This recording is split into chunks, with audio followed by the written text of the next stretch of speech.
Hello everybody, welcome to week 5. I'm doing the best I can to avoid these funny faces that always seem to get stuck on the player when I make these recordings.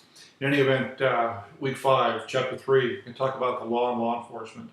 Got a few things there, a couple of hints for you as you start to think about 340 and 350, CRJU 340 and 350, probably next fall, next spring for you. I'll give you a couple hints there. This last week we talked about eras of policing, and I also put up a secondary supplemental resource for you to look at, some reading. And kind of my sense is that some did and some didn't. And that's in the questions that you had either in the discussion board or the written assignment, depending on the class. It's up to you, but I did want to hear you talk a little bit about the Barlow's, their article, and compare it to Kelly and Moore's. It's a really interesting perspective, for a student of law enforcement as to what that's all about, how those people are looking at it. Kelly and Moore gained tremendous traction with their eras of policing. Could be part of their where they're from, being Harvard professors. University of Minneapolis, where the Barlows are from, very, very well respected, but also it was not necessarily a complimentary view of law enforcement adaptation. And that was the other issue for the papers, was adaptation. How did or why did things change? Why aren't we still in a political era type approach? And really, really good papers talked about whether or not we've moved from the professional model to this community model. It's something that the profession needs to understand or pursue, because as you'll see when we talk about patrol traffic and objective measures of performance, that many agencies are community policing agencies. That's what they're going to do, but when it comes down to it, they don't. They do professional era approaches, especially to productivity. Some people, when talking about crime control, brought up the New York Police Department's stop and frisk. And that's a really good crime control analogy. It's very much a crime control model, is get out and prevent crime. And that's one of the things when you look at the low arrest rate. You have to ask yourself, is that partially a product of the zero tolerance policing, stop and frisk, or any of those other kind of programs? Do people stop carrying guns? Because what you're going to have is you're going to have that one small segment, people that are actually carrying guns.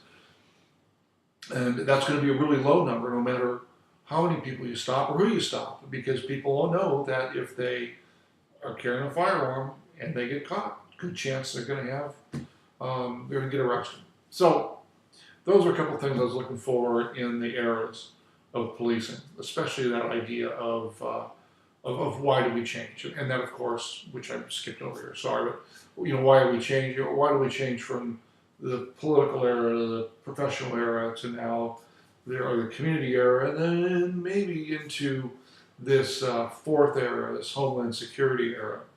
And that's because there's been some social influence, some force that has caused change. A progressive, different than the progressive movement today, but a progressive movement, a reform movement throughout an entire society in 1880s, 1890s, brought about this move from the political era. You can see it was well entrenched. The Pendleton Act was in the 1880s, and that was a big mover that allowed policing to move or get out of this and spoils approach. So really, that's what we're talking about. Now, let's talk about this week. Law enforcement and law. Uh, First big thing, three types of law that law enforcement gets involved in. And then kind of a small fourth one, which we'll talk about. Constitutional law. When it comes to police, that's generally the Fourth, Fifth, and Sixth Amendments. Generally. There's other impact there. The 10th Amendment has it's a big part of how states operate because they understand that the Constitution is not about outlining the rights of the people. The Constitution says nothing about the rights of the people. What the Constitution does is outlines the powers of the federal government. So, from Article 1 all the way through, it's talking about what the federal government can and can't do, what the president can do, what Congress can do, what the judiciary can do. And then others other powers are enumerated from that. Affordable Health Care Act was a big one, which was there was a constitutional challenge to it, and because it had always been put forth that it wasn't a tax. Well, Congress said that it was based on the idea of the Commerce Clause. Sorry, on the Commerce Clause, and the Commerce Clause says that Congress has the power to regulate interstate commerce. So, what the purpose of that is so if you were in California and you're selling avocados to somebody in Arizona, Arizona cannot charge you to bring your goods and services or your goods into the state. That's known as a tariff. And that was the whole idea behind it, was to eliminate tariffs. So as we moved along in the in looking at the Affordable Health Care Act, Congress attempted to justify that by saying that this was based on, or was authorized by the Commerce Clause. Commerce Clause, if a person gets sick in New York and can't go to work, well, it affects that business. That business may produce goods and services, which in the long term will get into the chain of commerce and will affect somebody in Washington State. And I hope that you can see that was just a far, far reach. The U.S. Supreme Court said that no, it's not based on the Commerce Clause, it's a tax. It's under the spending power of the Affordable Health Care Act was under the spending power of Congress and was thus a tax. Didn't want to say tax because that's just like a bad word. And you definitely can understand how that, it's not something that the people pushing forth a major overhaul wanted to have come out. So, constitutional law is one section. And you will see that in CRJU 350, which is the course that talks about constitutional procedural law. Then CRJU 340 talks about substantive criminal law. Now that gets back to the idea of the rule of law, where you have a procedure to pass laws, and laws are passed and enforced within that procedure. And we do. The procedure is enumerated in the Constitution in Article 1 of the Constitution. The next thing is going to be civil law, and that's wrongs against people that basically are not criminal, also called torts. Police get involved in that when they get sued for all kinds of different things, whether it be illegally towing a car, all the way to an unlawful use of deadly force. And those are lawsuits. And you see many under 42 U.S.C. 1983, which is Title 42 of the U.S. Code, Section 1983, which allows a private person to sue the government for deprivation of civil rights. You see a boatload, most lawsuits there, and the reason you see the lawsuits there at that under that section is because it allows for attorney's fees. If a person sues a police officer for use of force at the state level and wins, the attorney will only get a third of the judgment. So, as happens from time to time, the courts will say, or the jury will say, well, yeah, that was probably illegal, but it wasn't that big of a loss, so we're going to award $1. So the attorney's gone through experts and all kinds of other stuff, invested his time preparing the case, and now he gets 33 cents for his effort. If he goes to federal court and he wins, well, now he can charge back all of his billable hours. He can charge back his experts. He can charge back his clerical staff. He can charge back his office costs. So, you can see where that would be a good way for someone to go. The next thing that we talk about is the idea that the Constitution is the supreme law of the land,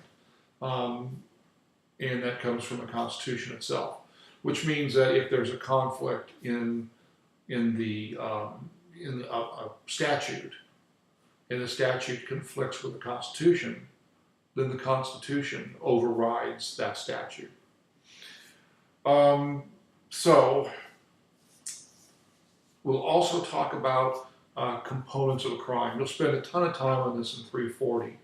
When I teach it, I spend a boatload of time on statutory language and making sure that a statute meets the requirements of the Constitution and the rule of law and what's needed for a crime. In this chapter, talk about the elements of a crime. You need certain things. First, you need an act. You need a voluntary act. You're going to need a required mental state. Actus reus, mens rea. Then you're going to need the convergence of those two, concurrence of the mental state and the act. Mental state being maybe the intent, maybe not a direct intent. Then you're going to have some sort of a, you may have other factors that are involved. And then finally, you're going to have some sort of a social wrong. When you get into 340, you'll be steps ahead, because many instructors don't care about this, but I think it's an important point that mens rea is not a guilty mind. Mens rea is the required state of mind in the statute. If the state of mind requires intent to steal, and that's not present, then you don't have mens rea, and you don't have that crime. So, those are pretty much the basic things we're going to be going through this week. The last piece here before I let you go is an exam this week. It's 50 question multiple choice, one 10-point small short essay question. Make sure that you answer that essay fully so you can get full points for it. Do not wait until the end of the week to take the exam, because all kinds of bad things can happen. Second thing is, once you open the exam, complete it. Don't stop. You can't go back and restart it. Third thing is, make sure you have alternative sites available. So if you sit down on Sunday afternoon to take the exam, which I hope you don't, if you sit down on Sunday afternoon to take the exam and your power goes out, have a place you can go. It's a really important thing for you to be able to do. Um, we'll do it not last December, but the December before. I was sitting grading papers. The power goes off in the house, and I walk outside to see if it's similar with other neighbors. And big fire, huge fire. Um, Close to us, lost nearly 40 homes. And then a bunch of a stable was overrun, and 40 horses perished in that. And several were burnt, and there were injuries of people trying to get people out and all this stuff. Our power was out for a few days. So I had to run to Starbucks and run the class off my laptop in Starbucks. Didn't help my Starbucks bill, but at least I had good fresh coffee as opposed to what I've just made in the coffee maker. So, all that being said, make sure you got a place to go. Make sure you don't wait till the last minute. And take your time with, with the exam. You should be fine with it. I think you get 2 hours to do it. Okay? So, other than that, we'll see y'all in class.